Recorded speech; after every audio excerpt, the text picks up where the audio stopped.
Douglas Bickford, 6/17/21. It's 6:27 a.m. here in Klamath Falls, Oregon. It's a month since I bought my house and paid for it cash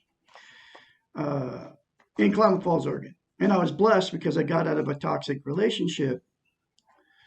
And I was in a toxic relationship 4 years ago, over 4 years ago now.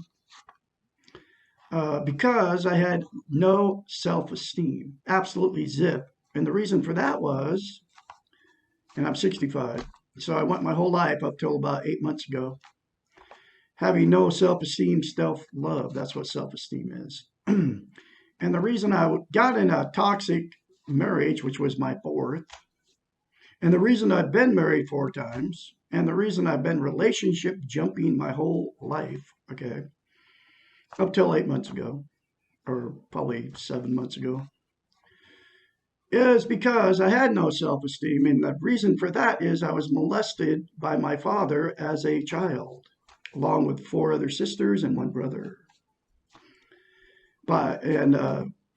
That's what it did to me, okay, as a child. That it took, you don't have self-esteem when you're born naturally. It doesn't come to us when we're born.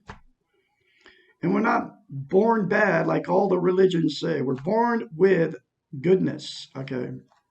Just like you're a little baby, so you're born with goodness, okay? And up until the point, 5, 6, 7 years, 8 years old, I don't know what the cutoff is, but you have that goodness in you, and it's God, Spirit. It's goodness if you don't believe in God, okay? You can be God, it can be goodness. But anyway, I had no self-esteem. Now I discovered in the last 8 months how to attain self-esteem, okay? Very quickly, it's self-esteem on steroids. That's what happens, okay? And the concept comes from a book called The Portable Therapist by a doctor of psychology, folks. She's a psychiatrist. She went to school between 8 and 10 years to get a doctorate in psychology. Her name's Susanna McMahon. She's nowhere to be found on the internet except for the books. She's written 5. One of her most important books, which is the only one I've read so far, is The Portable Therapist, and it's teaching how to attain self-esteem, self-love. And the main concept in her book, okay, that will teach you, just like I said, get you self-esteem, self-love, self-confidence is the same thing, on steroids. It's called mirror therapy. Look at yourself in the mirror and say, I love you. And say, I love my inner child. I'm going to nurture and take care of my inner child, because we all have an inner child, and it's all in the book. Now, you can get the book in a link in the description of this video. Cheap. It's like between $5 and $14, okay? And get the book, read it, and if you're in a toxic relationship right now, if you're in a dysfunctional relationship, family, if your family's dysfunctional, If you're married into a dysfunctional family, if your boyfriend and you're living with your boyfriend or girlfriend and you're in a dysfunctional, toxic relationship, get out because it's not going to change. Uh, get out and say that in the mirror. Get out any way, any shape, any way you can, because what's going to happen is the person who is torturing you, who you're in a toxic relationship with, is going to they stop at nothing, okay, to control and manipulate and use and abuse you, okay. They use emotional abuse, sexual abuse, physical abuse, and then they do the same thing to your animals or your children. And if you're in one of these relationships, it's way better to live by yourself and be alone than deal with an alcoholic, a drug addict, a narcissist, a codependent. But you can survive it if you do those two simple concepts that I just told you. Look in the mirror, say I love you. Look in the mirror, say I love my inner child. I'm going to take care of my inner child, and keep saying it. Don't tell anybody you're doing it. If you're in a toxic relationship with a partner that's abusing you, do not tell him, her, or him that you're doing it. Just get out and get away from it because it's never going to change. That's the world we live in. That's reality. Okay. But I am the absolute only one on the internet saying this. And I'm absolutely the only one on the internet that doesn't want something from you. Facebook, YouTube, it doesn't matter. TikTok, everybody's into their own little thing. But anyway, that's how you can do it. Now I'm going through the book, The Portable Therapist, chapter by chapter. I'm on chapter 81, and this one's called How to Fall Out of Love. So please like, share, and sub my channels that you find me on, because I have more than one YouTube channel. I'm trying to get the message out how simple it is to attain self-esteem, self-love. And you can contact Douglas Bickford at douglasbickford753 at gmail.com.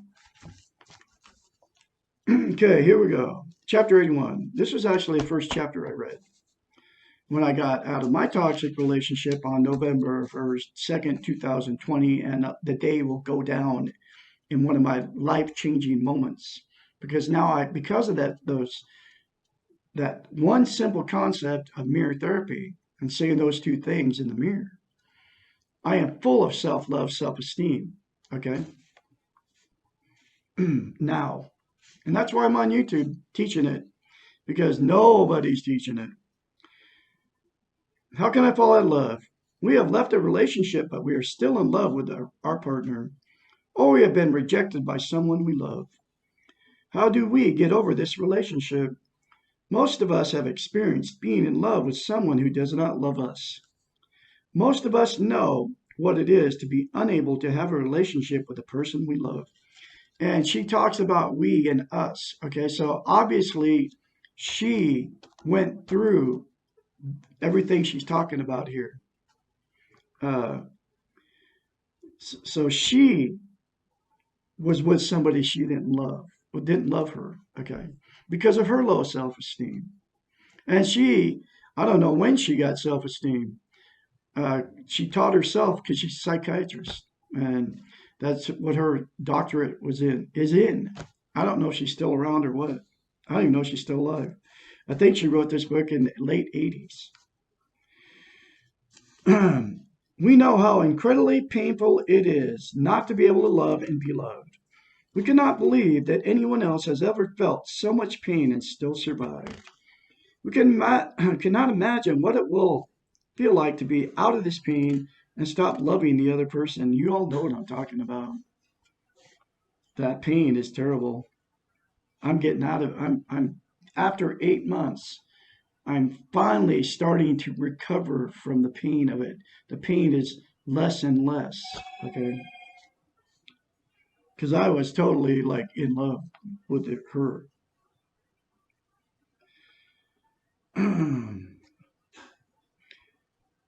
It is important to know that it is possible to fall out of love and that we do have some control over this process. While we cannot control our feelings, we can control our obsession with the other and can control our needs for the other. It is ironical that we often feel more pain leaving a dysfunctional and unhealthy relationships than we do leaving healthy ones. That is because unhealthy relationships are about needs rather than about real love. The more needs that we have for the other, the more difficult it feels to give them up. We feel as if we are giving up a large part of ourselves rather than just the other person.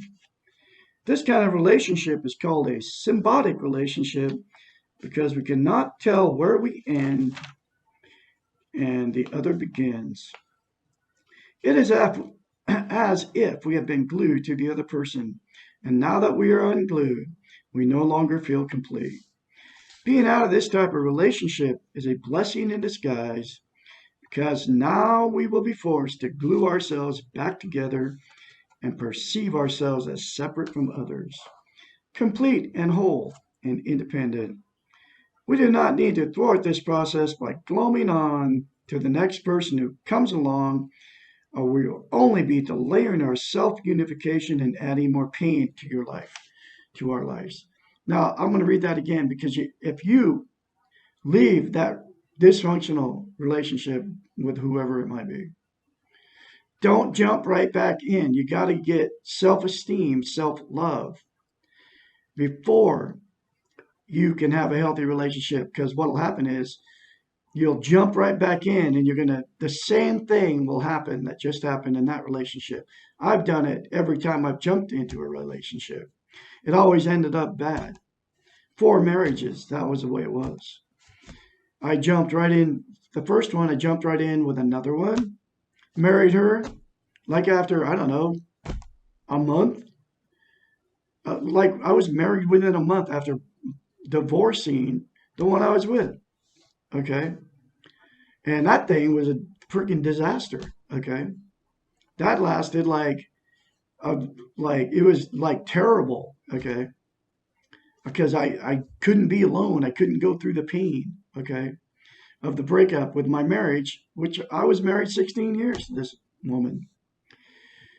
Then I jumped into, after that one, it like, we were, we split up after like, we moved in together. We split up like after 2 weeks. And I lost my house because of this, my low self-esteem. I had a house I was paying for in Klamath Falls, Oregon.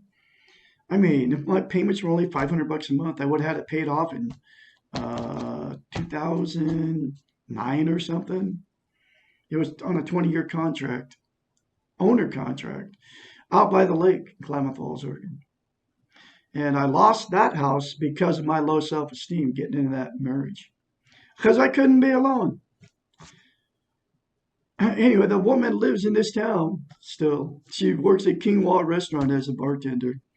I won't even go to see her because she's still in the same old mode she was in way back when. Okay. But anyway, because of her low self-esteem. Anyway, so then my third marriage, I married her. It was like, I don't know, it was in 2 years after all that happened with the other one. I jumped right in. And I was still talking to the other one that I was fighting with.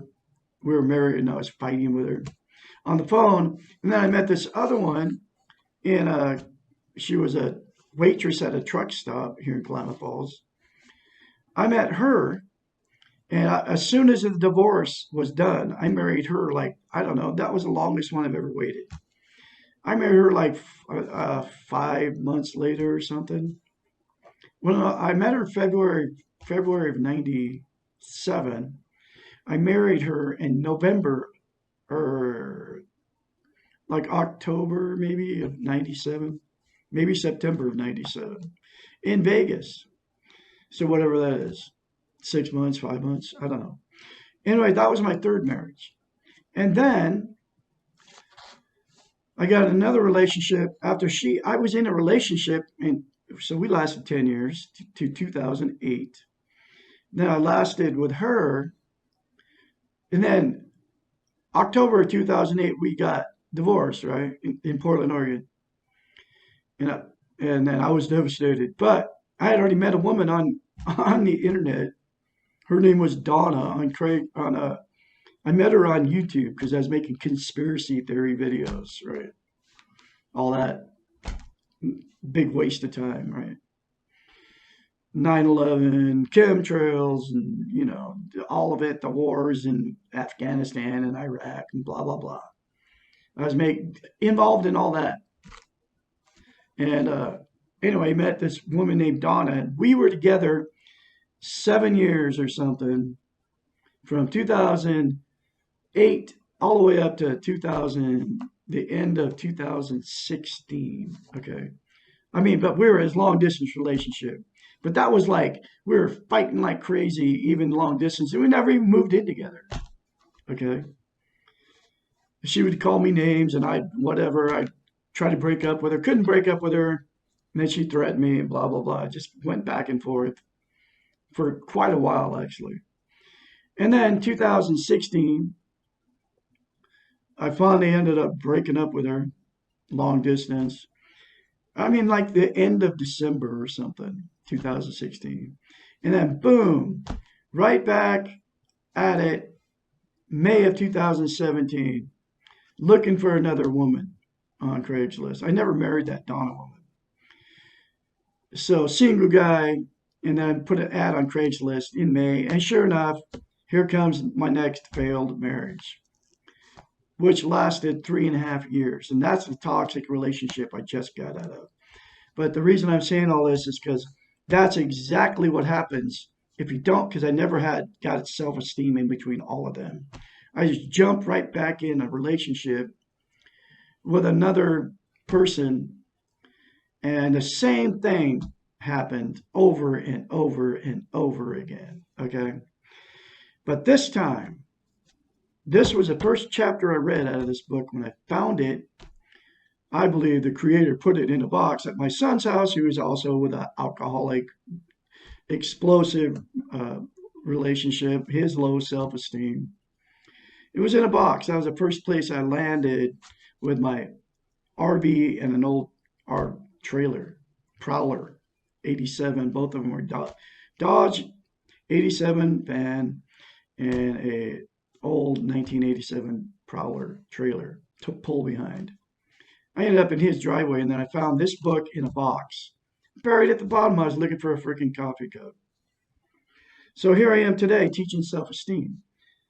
But I'm telling you, if you don't get self esteem and you get out of a bad relationship, you'll jump right into another one, and the same thing will happen. Begin the process of falling out of love by accepting the fact that you need to be out of love with the other. I never got out of love with all of them. Okay. If 5 of them, 4 of them. Recognize that this will take time and will not happen overnight. It takes time to really love somebody else, and it takes time to stop loving them. You get that, start having sex with them, and then you're around them all the time, and no matter what they do to you, you have that need for them to be there. Sex is one of them. Recognize, okay, change your focus on how much you love the other to how much you need the other. This is like one of the most important things to do when you get out of the relationship.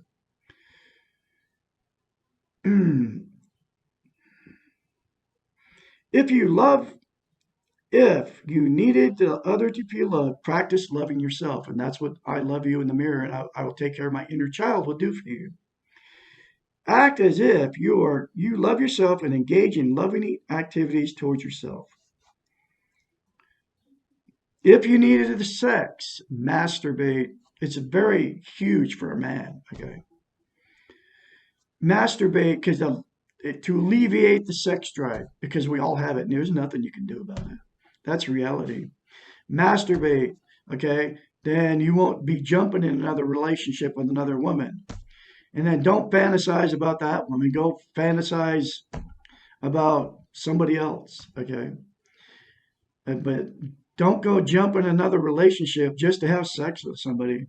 Use the masturbation to alleviate that sex drive because that will get you in trouble. Okay. It's like when I married her, it was all about she was good looking and I couldn't wait to have sex with her. That was one of the reasons I married her. Okay. So the masturbation part of it takes care of that sex drive because you can't get rid of it. I'm 65, it never goes away.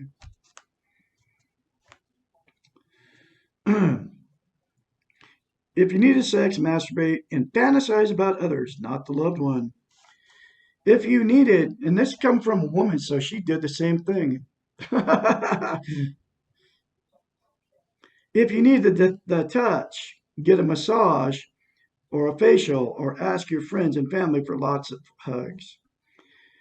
If you needed the companionship, reach out to your friends and make new friends.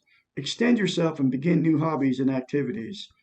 In the beginning, all of these things will feel like poor substitutes for the person you are missing, but over time they will compensate, and I'm proof of that.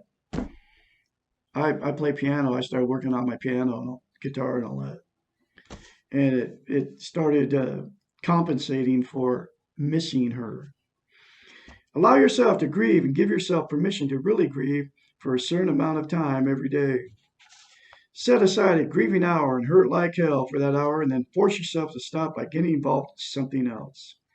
Write letters that you'll never send, expressing your anger and sadness at your loss. I've been doing that in YouTube videos. Okay. I've been talking about her and all the stuff she did to me. In YouTube videos, she'll never watch the videos. So that's how I've been. This is my therapy.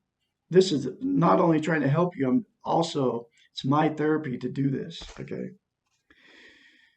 Call a variety of people for support when you need it, but avoid using one or two people consistently for support and a shoulder to cry on. In this way, you will not abuse their friendship and not risk losing other important people in your life. I actually had nobody to call because I don't have a family. I barely have any friends. I don't have any friends, actually. I've never met a good close friend. I did have one way back when, but he died. And but I've survived it because I love myself now. I don't even need a relationship, even with other people. But I'm once you get self-esteem, you go out. I meet people all the time, and I'm excited to be around people now and talk to them, communicate with them. So I am actually making all kinds of friends here in Klamath Falls since I've been back. Know that today and tomorrow will be horrible, but next week will only be bad, and a month from now it'll start to be better. And it does, actually. Pay attention to and value the moments that you're not in pain, because they will be there amongst all the painful ones.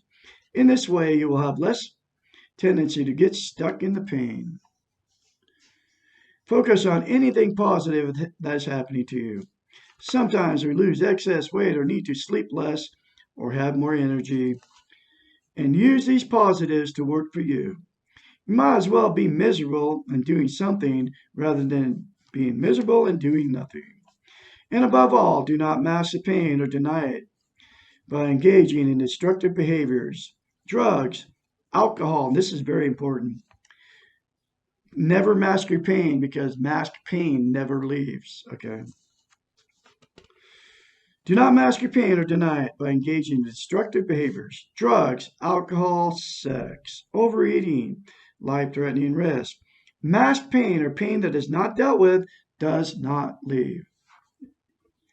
It hangs around until you're willing to face it. Deal with your pain and it will leave. Hide it and it will only produce more. I did it for 65 years. And it started out with me with sex abuse when I was a kid, baby, a little, child. Remember that you're funking, so that's why you have to face your pain and go through it.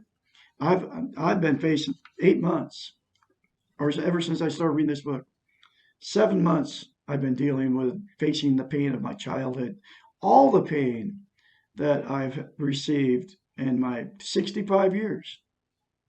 because I still receive pain. Pain will still come.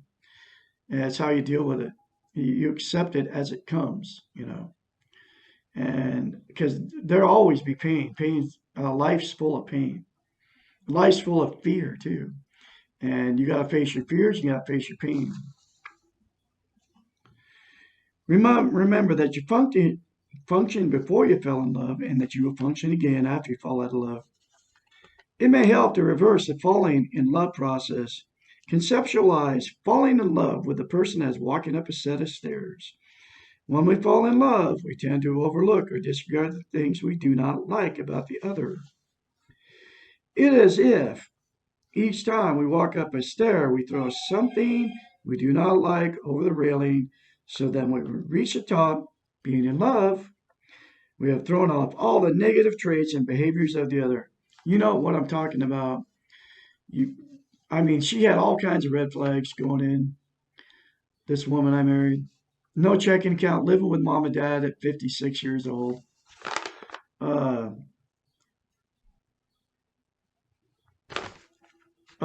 like just all of it. Okay, she didn't even have she had a flip phone, cell phone, but she didn't pay her. She had no. She didn't pay her own way. Her parents were. She said she paid rent and all this stuff, but she was never responsible for the bills. Her dad was always paying the bills. She had animals too.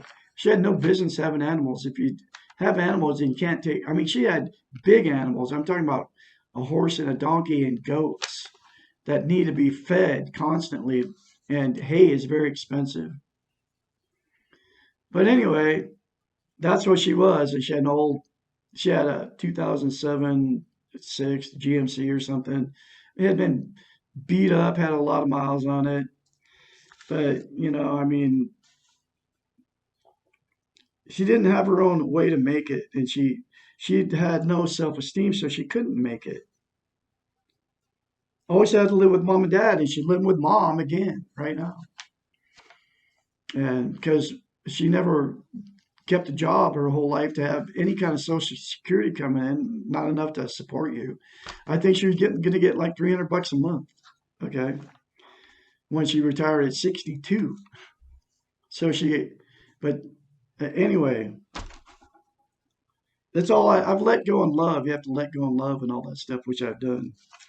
So now I'm teaching this self-esteem. This is how that's why I'm teaching how to fall out of love. Going through this book chapter by chapter. Okay. So you throw off all the bad, and then you marry them, and then you find out all the bad after you marry them, and it's too late. Falling out of love means walking down the same set of stairs and retrieving each of the things we threw over the railing. This time we focus on each thing that we did not like or that bothered us. I didn't even know her. I married her after 3 weeks. I found it all out after I married her. Otherwise, I probably would have never married her. Nothing is too small for our attention. When we get to the bottom of the stairs, we will be dealing with a flawed human being, and that is someone that is easier to fall out of love with. Try to avoid the romantic places and music that you have shared with the other. This is not the time for a trip down memory lane. Why bring more pain than you already have? Put yourself in new environments or situations without painful memories. That's exactly what I did, but I didn't even know what I was doing when I left. I ended up in Christmas Valley, Oregon. One day you'll be able to hear your songs and be in your places, and it'll be bittersweet, and you'll more easily deal with it. But not now. Now it'll only hurt like hell. Take good care of yourself. Remember that when you are hurting and in pain, you need to be kinder and more loving to yourself, usual to yourself. Avoid recriminations and self-blame, and do not obsess over past mistakes. You are human, imperfect, and you are allowed to make mistakes. You cannot maintain a relationship with the illusion of infallibility. When someone stops loving you, this has more to do with where they are than what you have done. When you love others, your love is a gift to them. When you are loved, you are receiving a gift from someone else. You do not have any control over when and how others choose to give you their gifts.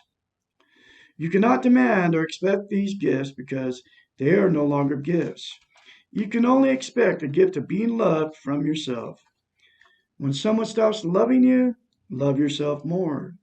When you stop loving someone else, also love yourself more. This will help to reduce the neediness within yourself to be loved and will prevent symbiotic relationships with others. Now, first thing you do, folks, like I said at the beginning of this video, look yourself in the mirror and say, I love you. Say, I love my inner child. I'm going to nurture my inner child. And then get the book. It's in the link down there, like I already told you. So I'll have another edition of the Portal Therapist for you. Y'all have a great day out there. Please like, sub, and share these very important life-changing videos. And never, never give up. And your attitude determines your direction. And I I would rather be hated for who I am than loved for who I am not. You all have a great day out there.